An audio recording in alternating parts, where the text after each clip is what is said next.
So कसा जाणार आहे धनुराशीसाठी हा महिना मी तुम्हाला सांगणार आहे. धनुराशीसाठी हा महिना 50-50 जाईल. तुम्हाला स्वतःला धीर धरणं फार गरजेचं आहे. स्वतः कुठलीही गोष्ट करत असताना स्वतःला कंट्रोल करणं, फोकस ठेवणं हे फार गरजेचं आहे.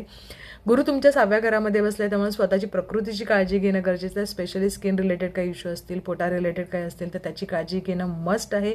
स्वतःकडे लक्ष द्या. त्याचबरोबर ऑफिसमध्ये कुठलंही काम करता ते हळूहळू चाललंय, ते हळूहळू नका करू. आळस, झटका आणि स्पीड थोडीशी वाढवा. स्वतःकडे लक्ष द्या, त्याचबरोबर कामाकडे लक्ष द्या. फोकस करा कामाकडे. काही पॉलिटिक्स होऊ शकतं, त्यामुळे तुम्ही गोत्यात येऊ शकता. त्यामुळे कुठलंही काम करताना, कोणाबद्दल काही बोलत असताना विचारपूर्वक शांत मगच बोला. त्याचबरोबर मी तुम्हाला असं सांगेन की 4थ्या घरामध्ये अंगारक योग होत आहे आणि मंगळाची दृष्टी पण 11व्या घरामध्ये जाते. त्यामुळे एक तर आहे की थोडासा राग अतिशय होऊ शकतो. धीर नसणार आहे. तुम्ही पटकन चिडून काहीतरी गोष्टी रागारागाने करू शकता. त्यामुळे शांत राहा.